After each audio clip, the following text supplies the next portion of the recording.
Bonjour, on vient de City Impact un matin, puis on va parler sur quelque chose que, un bout de temps passé, le Seigneur m'a donné une prophétie, puis je l'avais partagé avec l'Église en soi, mais peut-être pas sur l'Internet. Mais en tout cas, on va le partager aujourd'hui, puis je vais parler sur ce message-là que Dieu m'avait donné. C'est le message qu'il m'a donné. Il dit, je traduis parce qu'il me l'a donné en anglais. Il dit, il y a une armée que l'œil n'a pas vue encore. Elle est en dehors des murs de l'Église. Elle attend pour que quelqu'un parle des mots de vie dans sa vie. Et là, j'ai entendu, prophétise au-dessus les os secs et parle. Et là, après que j'ai parlé, j'ai vu os venir à os et muscles et des tendons et la chair. Et là, ça s'est mis debout, une grosse armée. Et là, le Seigneur dit, vas-tu y aller? Alors, j'ai pris ça à cœur que Dieu disait que l'Église, nous, l'Église, on doit aller chercher l'armée que Dieu prépare pour les derniers temps. Et elle est en dehors des portes de l'Église. Elle n'est pas dans des portes de l'Église. Il y a une armée, on est parti de l'armée, puis l'Église est partie de l'armée, mais il y a une grosse armée que l'œil n'a pas vue encore, qui est en dehors des portes de l'Église. Et on commence à voir ça se passer. On a vu, je ne sais pas comment d'âmes venir au Seigneur dans les derniers 2-3 mois. C'est incroyable qu'est-ce que Dieu est en train de faire. Alors, je vais parler ce matin d'un nouveau langage. Et dans Jean 7, verset 45, c'est l'histoire de Jésus. Les saints sacrificateurs avaient envoyé des gardes ou quelque soit, des huissiers, chercher Jésus. Et on reprend ça au verset 45. Ça dit, « Ainsi les huissiers retournèrent vers les principaux sacrificateurs et les pharisiens. Et celui-ci leur dit, « Pourquoi ne l'avez-vous pas emmené? » On dit, « Vous avez une job à faire. Vous avez une job. Allez chercher Jésus. C'est pas dur. Vous allez là, vous prenez Jésus, vous l'emmenez ici. C'est simple. Où est Jésus? » Et voici qu'ils répondirent, les huissiers répondirent, « Jamais homme n'a parlé comme cet homme. » Où on n'a jamais vu un homme parler avec un langage comme lui ou avec autorité comme lui. Alors, il y avait quelque chose de différent du langage que Jésus parlait. Jésus a amené un nouveau langage. Ça fait que Jésus non seulement nous donne la chance d'être né à nouveau, de devenir nouveau-né, mais il nous donne le modèle d'un nouveau langage. Alors, Jésus ne parlait pas comme eux. Puis c'est drôle. Ceci, c'est les saints sacrificateurs, puis les pharisiens. C'est les religieux du jour. Et les huissiers leur disent, lui, il ne parle pas comme vous autres. Alors, on sait que Jésus a amené un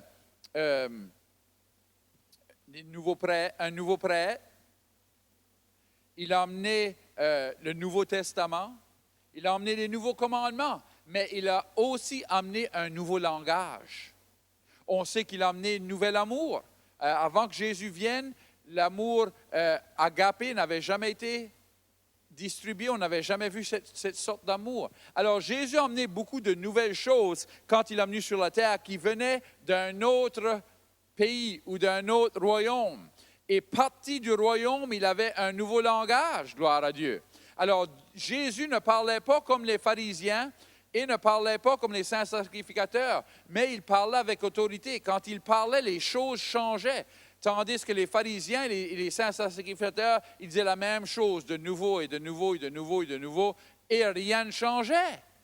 Alors, ils ont dit, il y a quelque chose de différent avec son langage, il y a quelque chose de différent avec lui, et je veux que vous sachiez que Jésus veut que nous, on ait un nouveau langage, gloire à Dieu. Il veut que nous, on parle différent. Quand on est né à nouveau, on devrait parler un nouveau langage. On est maintenant parti d'un nouveau royaume, gloire à Dieu. On est sorti du royaume des ténèbres et on est emmené dans le royaume de la lumière, gloire à Dieu. Alors, notre langage, chaque royaume a son propre langage. Tu sais, comme nous autres, on s'en va à Nouvelle-Zélande quand on pouvait travailler. Puis quand on va là, il dit, ah, vous êtes Américain. Puis là, j'ai un petit peu un problème avec ça. Là. Je dis, je ne suis pas Américain, je suis Canadien. Mais oui, notre langage est différent du vôtre parce qu'ils sachent notre accent, toutes ces choses-là, les mots qu'on utilise, les tels mots, les telles phrases qu'on utilise sont différents que le leur. Et quand eux viennent ici, c'est la même chose. Je me rappelle que on a eu des prêcheurs de là venir ici, puis ils disaient des telles choses, puis le monde venait à moi, qu'est-ce qu'ils voulaient dire avec ça? Ça ne fait pas de sens. Puis là, je leur expliquais, leur accent, c'est vraiment ceci qu'ils disaient. Puis là, ils comprennent, OK. Ou même des phrases, des tels ditons qu'ils ont, que nous, on n'utilise pas ici. Je me rappelle, mes 2 fils ont été là avec nous autres à Nouvelle-Zélande, puis ils ont dit, on crie pour vous. Puis on dit, hein? Vous criez pour nous autres? Oui, on crie pour vous. Mais là, quand ils disent « We're shouting for you », on crie pour vous, ça veut dire « on paye pour toi ». Puis là, mon fils dit « tu peux crier toute la journée si tu veux même ». Gloire à Dieu. Alors, des différentes choses. Alors, le langage du royaume de Dieu est différent que le langage des religieux et du monde en dehors des portes. Alors, on voit ici que quand Jésus est venu, il a amené un langage différent des religieux et différent de tout le monde, de tout le peuple qui était là. Et nous, on devrait avoir un langage qui est différent que les religieux et différent que le reste du peuple. On devrait avoir un langage qui amène la vie, qui a autorité, qui est le langage du roi, gloire à Dieu. Alors, on voit ces choses-ci. Je vais vous montrer que dans Jean 6, 63, Jésus dit, c'est l'esprit qui vivifie. La chair ne sert de rien. Les paroles que je vous ai dites sont esprit et vie. Alors, il dit, tous les mots que je dis sont esprit et vie. C'est pour ça qu'il soulevait les morts, il soulevait les malades, il soulevait ceux qui avaient les jambes qui ne pouvaient pas marcher, il soulevait ceux qui étaient aveugles, il soulevait tout le monde. Jésus, continuellement, si vous regardez dans les évangiles, continuellement, quand il parlait, ça soulevait le monde. Ça ne les abaissait pas, ça les soulevait. Alors nous, si qu'il est notre exemple, qu'on est chrétien comme Christ, nos paroles devraient soulever. Mais c'est quelque chose qui est un problème dans l'Église, quand ce que le monde parle les uns contre les autres, qu'on essaie d'abaisser quelqu'un d'autre pour se soulever nous-mêmes, quand la parole nous dit qu'on devrait s'abaisser nous-mêmes et soulever les autres. C'est ça qu'on est appelé. On est appelé à soulever le monde. On est appelé à aller en dehors des portes et soulever ceux qui sont malades, soulever ceux qui ont des problèmes, les soulever, parler des mots qui sont esprit et vie dans leur vie. Et l'Église, je m'en rappelle un matin, je priais à l'Église, puis le Seigneur dit, les pasteurs, vous priez tous que quelqu'un vienne à l'Église, puis moi je prie que vous sortiez des portes de l'Église, puis vous alliez dans les rues, que vous alliez soulever le monde en dehors des portes de l'Église. Et c'est ça que Jésus veut aussi. Alors, on voit ici qu'on devrait avoir un différent langage que le monde. Ce n'est pas seulement qu'on ne sac pas, c'est là qu'on ne se trave pas puis qu'on sac, qu'on dit des mauvais mots, mais aussi nos mots amènent la vie. Et c'est ça qu'ils devraient voir plus que « je remarque que tu ne sacs pas. » Ouais, c'est une bonne chose si tu ne sacs pas, mais tu devrais aussi amener la vie. Ils devraient voir qu'on ne réacte pas aux choses pareilles comme le monde. On n'a pas la peur qu'ils ont, mais on a la foi en Dieu. On parle des paroles de foi, gloire à Dieu.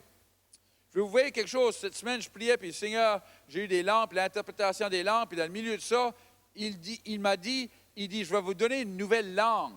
Puis regarde, c'est ici, c'est Marc 16, verset 17. Voici les miracles ou les signes qui accompagneront ceux qui auront cru. Alors, si vous êtes chrétien, ces signes devraient vous accompagner. En mon nom, ils chasseront des démons et ils parleront de nouvelles langues. Ou ils parleront avec de nouvelles langues. Alors, Dieu va nous donner une nouvelle langue ou des nouveaux langages, gloire à Dieu. Alors, un des signes que vous avez cru en Jésus, c'est qu'il change votre langage. Oui, on parle en langue, mais on parle aussi avec de nouvelles langues, gloire à Dieu, ou de nouveaux langages. Alors, notre langage n'est pas pareil comme avant qu'on était sauvé. Avant qu'on était sauvé, on était abattus, on n'était rien de bon, on n'avait rien de bon à dire. Maintenant qu'on est sauvé, on parle des paroles de foi, on parle des paroles qui changent le monde. Il y a un change dans notre langage. Et je veux que vous sachiez, c'est dans la Bible aussi, que les apôtres, on voit que les apôtres étaient là, puis ils parlaient, et tout d'un coup, ils ont dit, ces apôtres, ils sont pas éduqués, c'est des pécheurs. Ils ont dit, ils ne sont pas éduqués, mais ils parlent des paroles qui ont comment est-ce qu'ils ont dit ça? Ils ont dit, ils ont la sagesse. Alors, ils virent qu'ils avaient passé du temps avec Jésus. Ils virent qu'ils étaient avec Jésus. Qu'est-ce qu'il dit? Il disait, les paroles qu'ils parlent, les apôtres, sont pareilles comme les paroles qu'on entendait Jésus parler. On vient de voir, Jésus dit, les paroles que je dis, ils sont esprit et vie. Alors, ça me dit que les apôtres, ils ont vu qu'ils étaient apôtres, ils ont vu qu'ils étaient suivants de Jésus par les paroles qui sortaient de leur bouche. Je vais vous dire quelque chose. Le monde devrait savoir que vous êtes chrétien par les mots qui sortent de votre bouche. Pas parce que vous êtes là et vous dites des Écritures, la Bible à tous les 5 minutes, mais parce que vous parlez la vie. Vous êtes différent. Vous avez autorité dans vos paroles. Vous n'avez pas besoin d'un poisson sur votre bumper de votre auto pour qu'ils sachent que vous êtes chrétien. Vos paroles devraient leur montrer que vous êtes chrétien. La manière que vous parlez, c'est comme que je disais quand on va à Nouvelle-Zélande. Ils n'ont pas besoin, j'ai pas besoin d'un flag du Canada ou d'un drapeau du Canada sur mon T-shirt ou qu'est-ce que ce soit, mais ils sachent par mes paroles que je suis Canadien. Ils devraient savoir par vos paroles que vous êtes chrétien, que vous parlez différemment. Alors, non seulement que Jésus a amené qu'on est changé dans notre esprit, puis qu'on est changé dans nos pensées, mais on est changé dans notre langage aussi, gloire à Dieu. J'essaie de fermer avec ceci, mais ça dit dans la Bible, dans Deutéronome, ça dit « La vie et la mort sont devant toi, choisis la vie ». Et dans Proverbes, ça dit « La vie et la mort sont dans le pouvoir de la langue ». Et vous allez avoir, qu'est-ce que vous choisissez? Alors, on choisit si qu'on parle la vie et on choisit si qu'on parle la mort. C'est notre choix. Et quand on choisit de parler la vie dans toutes circonstances, le monde va voir qu'on est différent qu'eux. On a un différent langage, gloire à Dieu. Je veux vous encourager avec ça aujourd'hui.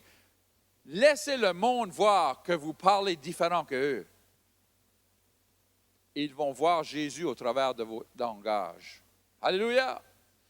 Si vous êtes nouveau un matin et vous écoutez, je veux que vous sachiez que la première étape de ceci, c'est de donner votre vie à Jésus. De lui donner votre vie, il peut vous changer, droit ici, droit aujourd'hui. Et il peut pardonner votre passé, vous pouvez commencer à nouveau aujourd'hui. Souvent, tu entends du monde, « Ah, si je pourrais commencer à nouveau. » Vous pouvez. Vous pouvez commencer à nouveau, droit ici, aujourd'hui. Dans Romains 10, 9 et 10, ça dit que si que vous croyez que Jésus est mort et ressuscité des morts et qu'il est mort pour vos péchés, et que vous le confessez comme votre sauveur, vous serez sauvés. Alors, tout ce que vous avez besoin de faire un matin, c'est prier avec moi et confesser comme votre sauveur et vous serez sauvés. Droit ici, droit un matin, droit dans votre chambre ou droit dans votre salon. Alors, on va prier ensemble. Seigneur, je te remercie d'avoir envoyé Jésus pour mourir pour mes péchés. Pardonne-moi de mes péchés. Pardonne-moi de mon passé.